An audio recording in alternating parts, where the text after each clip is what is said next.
하나님께서 오늘 우리에게 주신 말씀은 아가서 2장 8절부터 17절까지의 말씀입니다.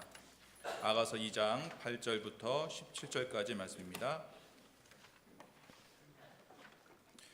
아가서 2장 8절부터 17절까지의 말씀을 제가 받들어 읽겠습니다. 내 사랑하는 자의 목소리로구나. 보라, 그가 산에서 달리고 작은 산을 빨리 넘어오는구나.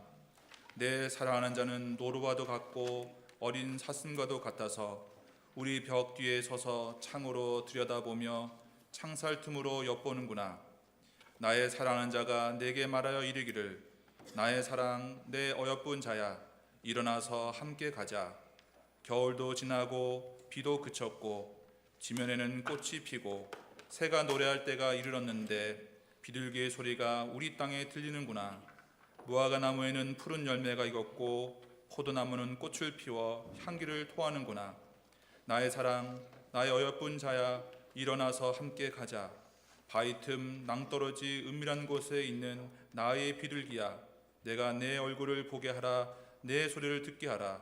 내 소리는 부드럽고 내 얼굴은 아름답구나. 우리를 위하여 여우 곧 포도원을 허는 작은 여우를 잡으라. 우리의 포도원에 꽃이 피었습니다. 내 사랑하는 자는 내게 속하였고 나는 그에게 속하였도다. 그가 백합화 가운데서 양떼를 먹이는구나. 내 사랑하는 자야, 날이 저물고 그림자가 사라지기 전에 돌아와서 베데르 산의 노루와 어린 사슴 같을지라. 아멘.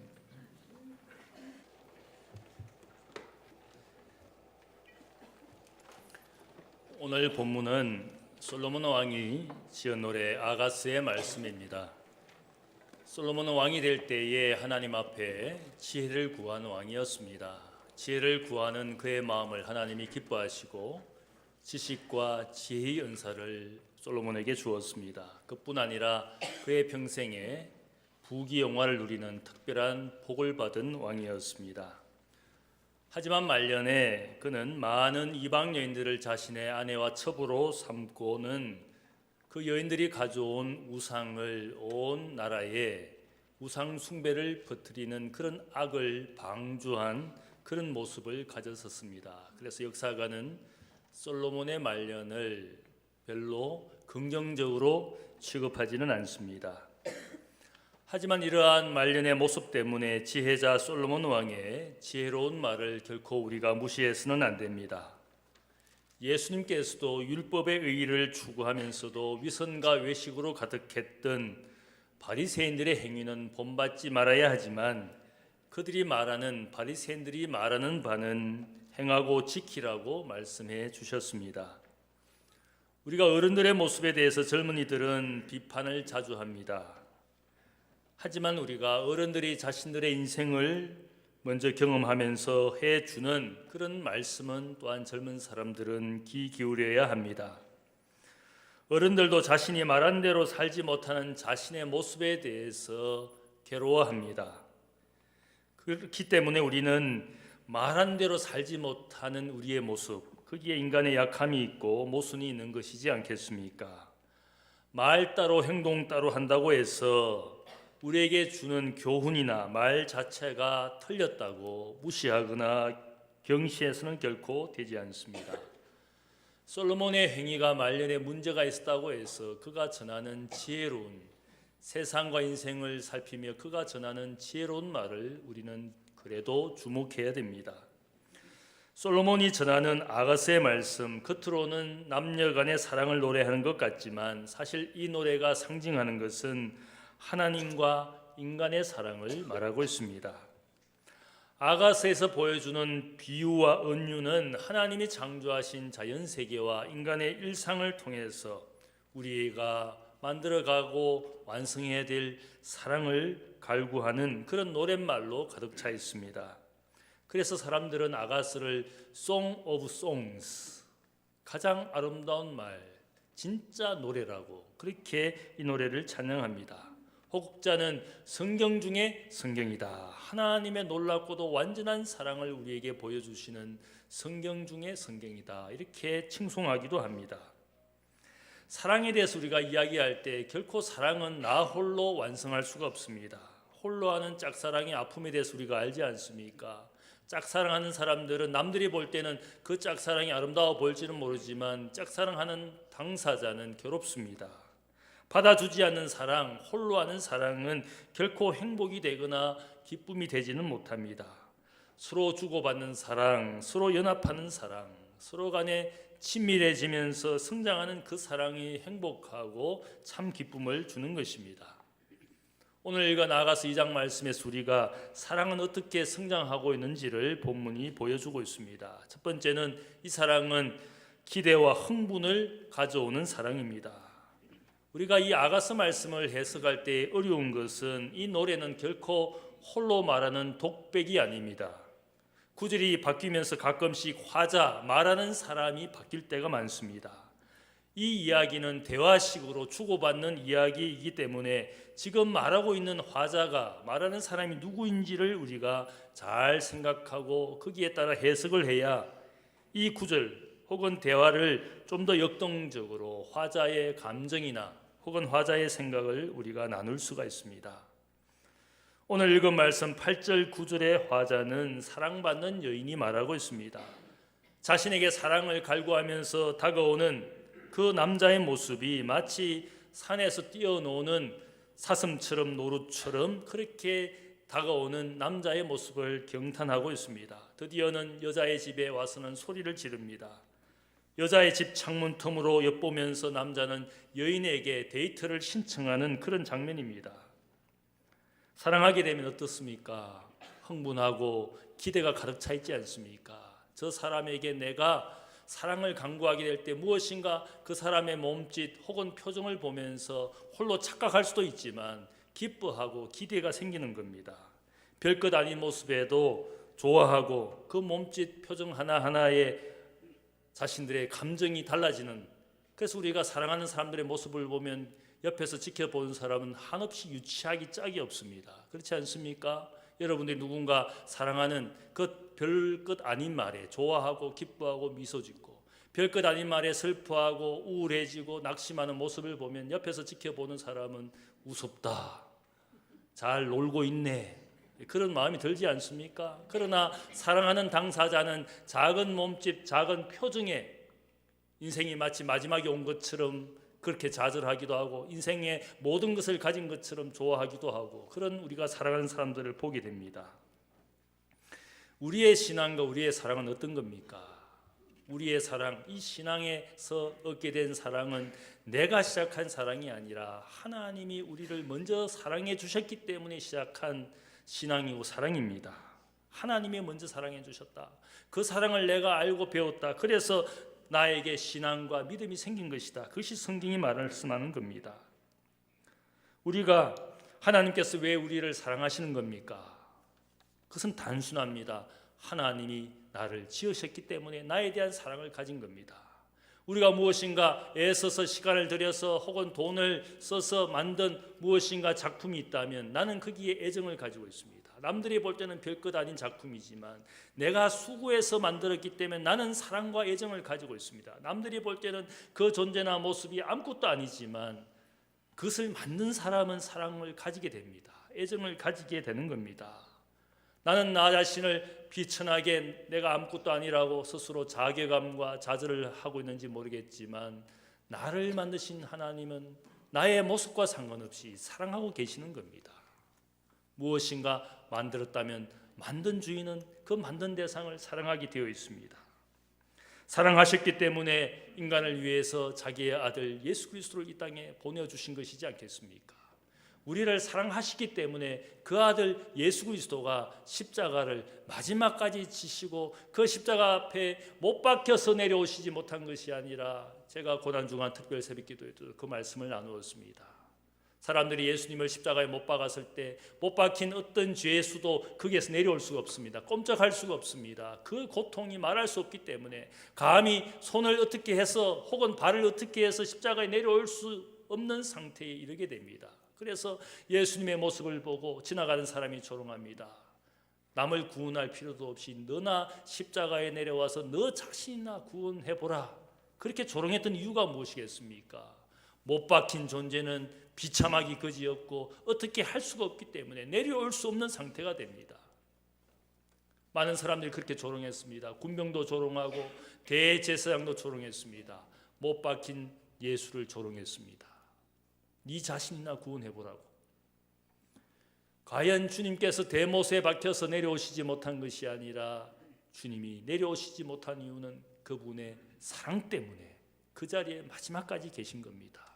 우리의 죄 때문에 그 자리에 마지막까지 계신 겁니다. 능력이 부족해서 못에 박혀서 거기에 계신 것이 아니라 그분의 사랑 때문에 마지막까지 십자가를 지고 계셨던 겁니다. 이런 하나님의 사랑을 우리가 받은 것을 알면, 그 사랑을 알면 내 마음에 흥분과 기대가 있어야 됩니다. 이런 사랑을 받고도 알고도 내가 열정이나 흥분이 없다면 둘 중에 하나입니다. 내가 그 사랑을 알지 못하거나 그 사랑을 내가 신뢰하지 못하기 때문에, 나와 상관없는 사랑이라고 그렇게 생각하기 때문에 그 사랑을 받고도 내가 아무런 감정도 흥분도 열정도 기대도 일어나지 않는 겁니다. 우리가 곰곰이 생각해 보면 그런 사랑을 내가 받았습니다. 그 사랑을 받았으면 나에게 무엇인가 사랑에 대한 응답이 있어야 됩니다. 감정이 생겨야 됩니다. 오늘 이 사랑하는 연인의 모습을 보면 서로에 대한 기대감과 흥분을 가득 담고 있습니다. 두 번째로 오늘 아가서 2장이 말씀하는 이 사랑은 언제나 함께하는 사랑인 것을 보여줍니다. 10절에서 14절의 말씀을 보면 이 말씀은 남자가 화자입니다. 사랑하는 여자를 그의 집에서 불러냅니다. 데이트를 신청합니다. 나의 사랑, 나의 어여쁜 자야, 일어나서 함께 가자. 지금은 이제 추운 겨울이 지나가고 이제는 비가 그치고 우기가 그치고 화창한 금기가 돌아왔고 꽃피는 봄이 돌아왔다. 새들이 노래하고 꽃들이 만발한 저 아름다운 자연으로 나가서 마음껏 놀자. 이렇게 데이트를 신청하고 있습니다. 혼자 집에만 있지 말고 사랑을 방해하는 벽 뒤에 감추어서 살지 말고 밖으로 나와서 저 아름다운 봄의 계절을 만끽하자고 그렇게 여자를 꼬이고 있습니다. 꼬시고 있는 겁니다. 우리가 생각해 보면 홀로 있는 사랑을 사랑이라고 착각하는 분이 있습니다. 나 혼자 잘 지내면 내가 괜찮아. 아마 그렇게 기독교 신앙, 기독교 사랑을 그렇게 홀로 누리면서 사는 분이 있을지 모르겠습니다.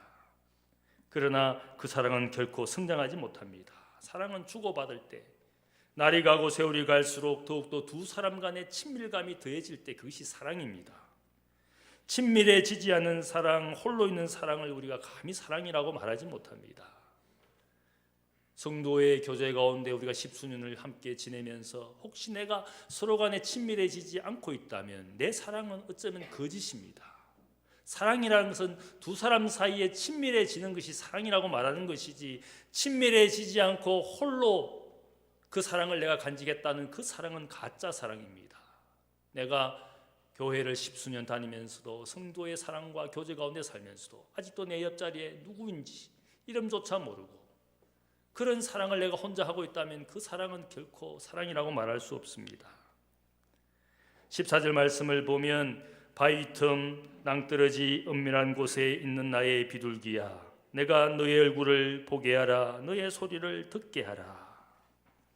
여기에 보면 나의 비둘기라고 연인을 그렇게 표현하고 있습니다. 낭떠러지 바위 틈에 홀로 둥지를 틀고 살고 있는 그 여인, 그 여인을 보니까 너무 외로워 보이는 겁니다. 애처롭게 보입니다. 심지어는 그곳에 있는 것이 너무나 위태롭게 보이고 있습니다. 그런 곳에 둥지를 트고 살면 사나운 짐승으로부터 자신과 새끼를 보호하며 잘 살 수 있을 것이라고 생각하지만 그렇지 않습니다. 우리의 신앙도 홀로서 그런 높은 곳에, 은밀한 곳에 둥지를 틀면 신앙생활 잘 할 수 있을 것이라고 생각합니다. 나는 괜찮아, 내 신앙생활에 문제가 없어, 나 홀로 신앙생활 잘하고 있어, 그렇게 생각할지 모르겠지만 그것은 위태로운 것입니다. 결코 안전하지 않습니다. 왜 그렇습니까? 이 세상은 어느 곳도 안전한 곳이 없습니다. 왜 그렇습니까? 우리는 영적 전쟁터에 살고 있기 때문에.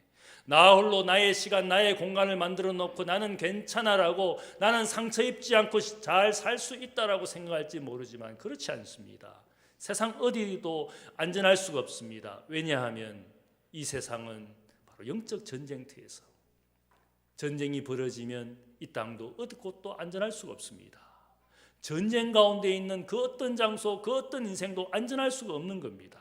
우리 모두가 사탄이 먹이로 삼고자 하는 수많은 사람들을 무는 사자처럼 찾고 있는 나 홀로 거기에 안전한 곳에 외롭지만은 안전하다고 생각할지 모르겠지만 그것은 위험한 것이고 위태로운 것입니다.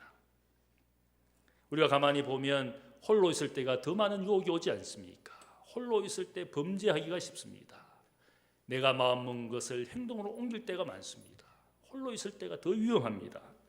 그래서 같이 있으면, 함께 있으면 유혹을 이겨내기가 쉽지 않습니까? 물론 우리가 함께 있다고 해서 모든 죄의 유혹을 이겨내는 것은 아닙니다. 오히려 더 나쁜 무리와 어울리면서 함께 있음으로써 더 큰 문제를 일으킨 사람들도 오늘 뉴스에 나타나지 않습니까? 함께 있는 사람이 누구냐에 따라서 어쩌면 우리의 인생이 결정될 수 있습니다. 그래서 어떤 분이 말하기를 Show me your friends. 너의 친구를 나에게 보여달라. And I'll show you your future. 그러면 나는 너에게 너의 미래를 분명히 보여주겠다.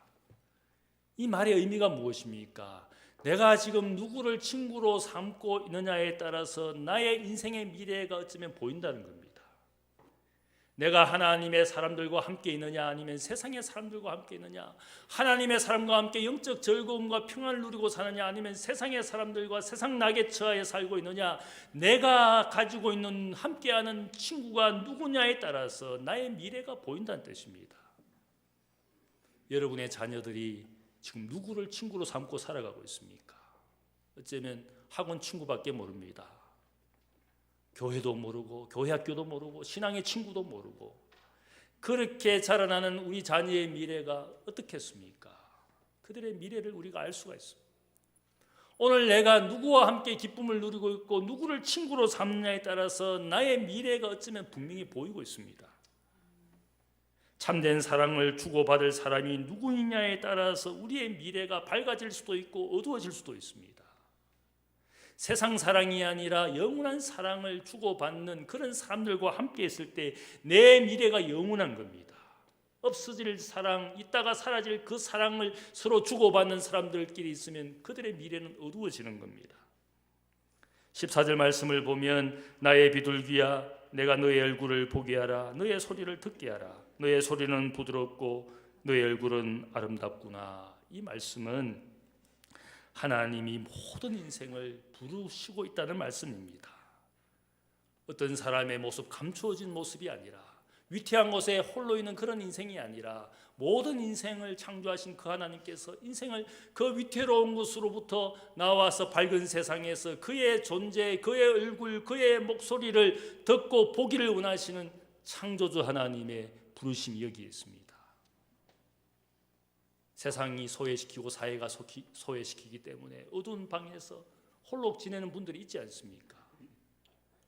오늘은 장애인 이웃을 생각하는 주일입니다. 우리 사회에 많은 소외된 이웃이 있지만 그 중에도 우리가 생각하고 배려해야 될 이웃이 누구겠습니까? 어쩌면 우리 가운데 우리의 가정에 우리 주위에 장애인들이 있습니다. 우리 사회가 발전하면서 장애인에 대한 생각이 많이 개선되었지만 여전히 사람들의 편견과 선입관 때문에 이중적인 고통을 당하는 장애인들과 그 부모가 있습니다. 장애인을 위한 학교나 시설에 대해서 주민들이 피켓까지 들면서 나가라고 받아줄 수 없다고 그런 장면들이 가끔 나오지 않습니까? 심지어는 장애인 시설, 장애인 학교가 먼저 생겼고 뒤에 아파트가 생기는데 아파트 주민들이 우리 집값, 우리 아파트값 떨어진다고 나가달라고 피켓 들고 시위하는 사람들도 있습니다. 그것이 우리 사회의 모습입니다. 돈과 물질이 우선이지 고통당하는 이웃은 안중에 없습니다.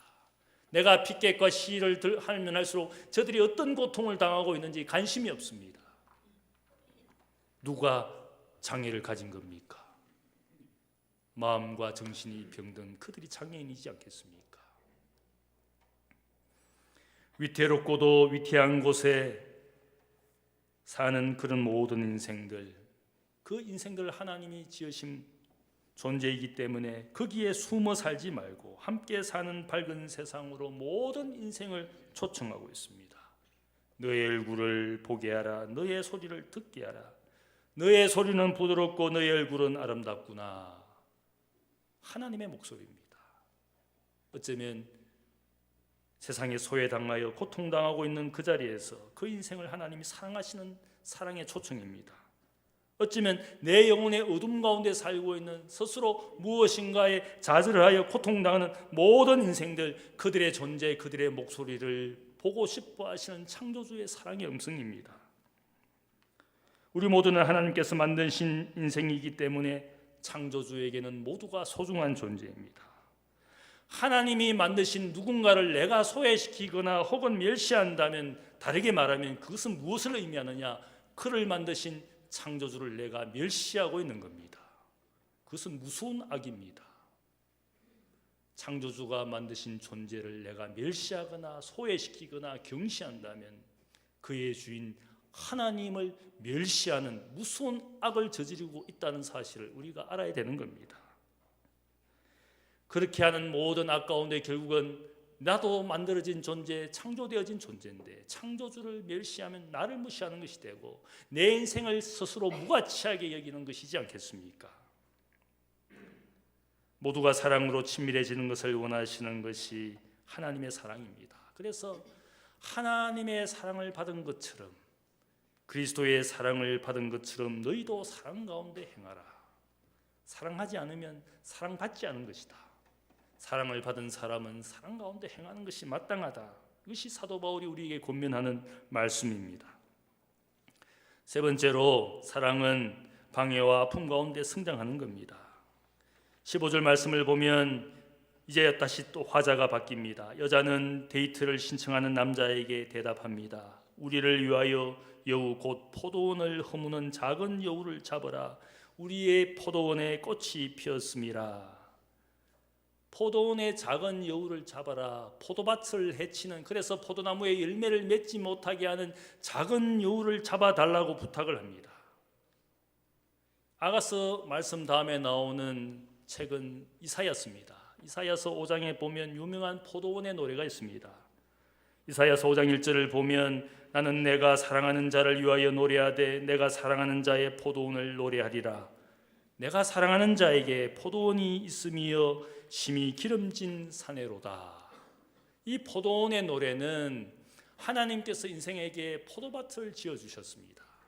모든 인생에게 포도밭을 만들어주시고 극상품 포도나무인 하나님의 사랑하신 백성을 그 포도밭 한가운데 심었습니다. 하나님이 포도나무 된 우리를 통하여 원하시는 것은 포도나무 열매를 원하셨습니다. 그런데 이스라엘 백성들은 하나님께 불순종하고 하나님이 원치 않는 나쁜 열매를 맺은 것이 이스라엘 백성들의 모습이었고 이것을 포도원의 노래로 불렀습니다. 우리 모든 인생이 어쩌면 하나님 앞에 포도밭을 가지고 있습니다. 하나님 앞에 우리가 인생의 밭을 가지고 있습니다. 하나님께서 무엇인가를 심어 주셨습니다. 예수님께서는 우리가 인생의 밭에 천국 말씀을 우리가 씨로 받았다. 좋은 땅에 열매를 맺기를 기대하십니다. 포도원의 포도나무가 된 우리가 하나님 앞에 열매를 맺어야 되지만 여기에 보니까 포도밭을 허무는 작은 여우가 있다.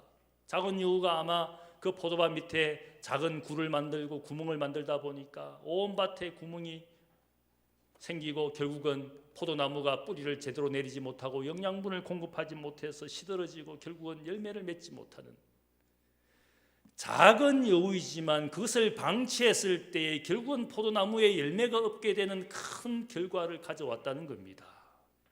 내가 사랑의 사람으로서 내 포도나무 밭에 들어온 작은 여우에게 내가 그것을 그냥 방치하게 되면 결국은 아무런 열매가 없게 된다는 겁니다.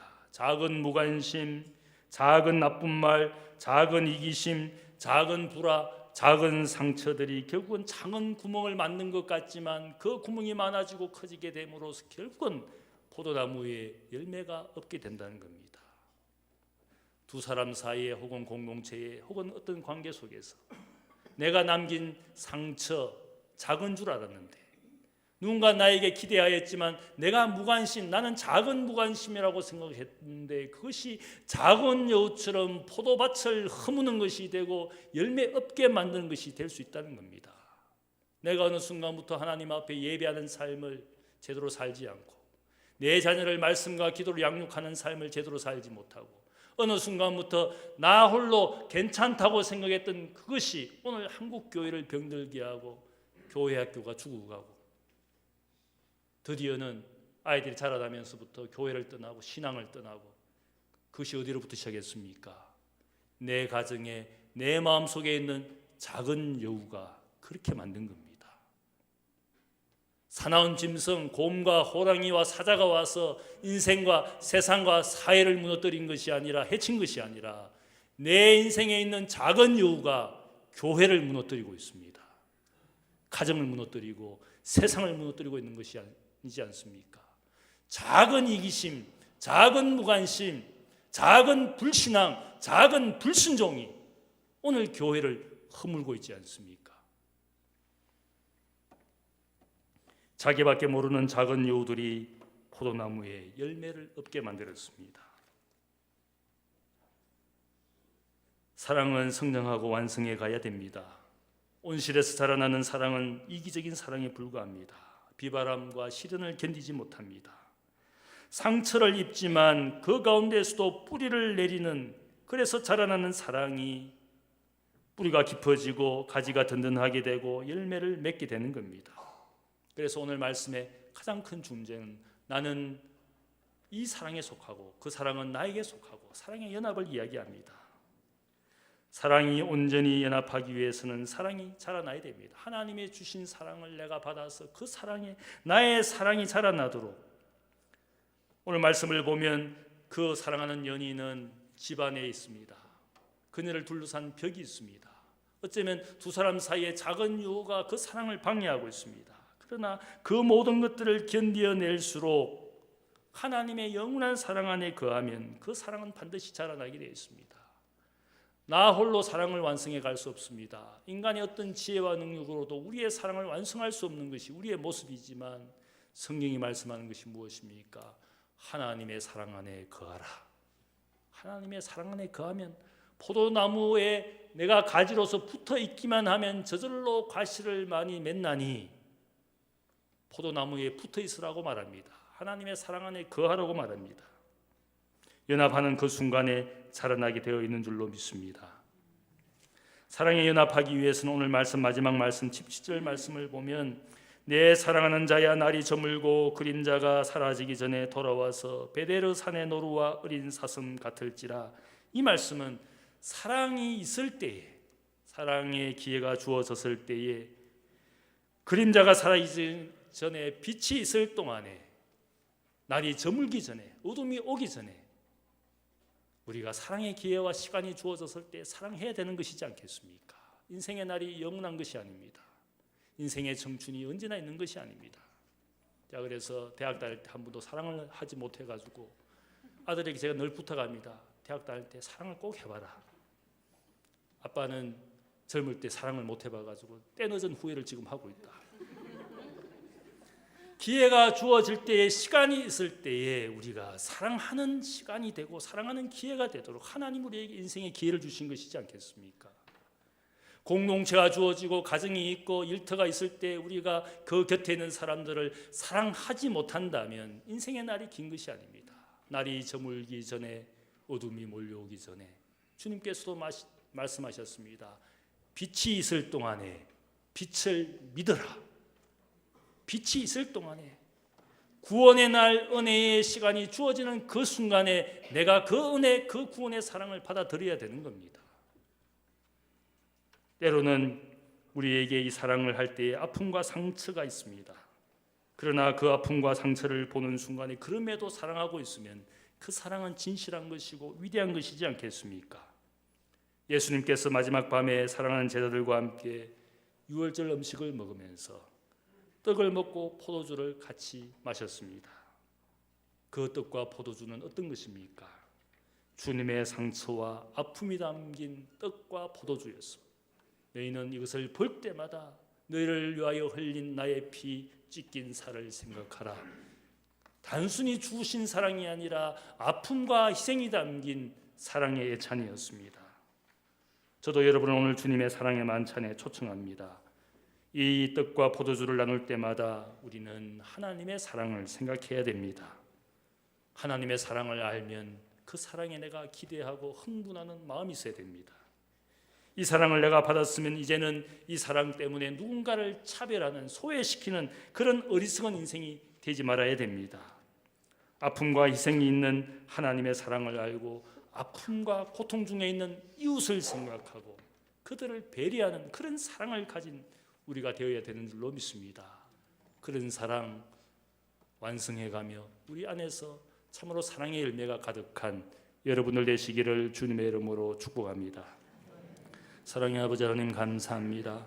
하나님 아버지, 우리는 우리 안에 있는, 우리 사이에 있는 작은 여우 때문에 우리의 밭을, 우리의 공동체를 무너지게 방치하는 인생이 되었습니다. 작은 상처, 작은 불화, 작은 말이, 작은 이기심이 오늘 교회와 가정과 사회를 위협하고 있습니다. 주여, 작은 여우를 잡아내는, 그래서 온전한 용서와 온전한 사랑을 만들어가는 우리가 되기를 원합니다. 하나님 아버지, 이 세상에 참으로 홀로 있는 외로운 인생들, 그곳에 위태롭게 살아가는 많은 사람들이 있습니다. 그의 목소리를 들을 수 있게 하시고 그의 존재감을 우리가 알게 하시고 내 곁에 두며 함께 사는 공동체, 함께 사는 사회가 되어가도록 하나님의 사랑을 우리가 받아서 그 사랑을 세상에 전하는, 나누는 저희들 모두가 되게 하여 주옵소서. 주님의 떡과 주님의 잔을 나눌 때마다 주님의 아픔과 주님의 슬픔과 고통을 생각하며 그 놀라운 사랑이 우리의 삶을 바꾸게 하여 주옵소서. 감사하며 예수님의 이름으로 기도하옵나이다. 아멘.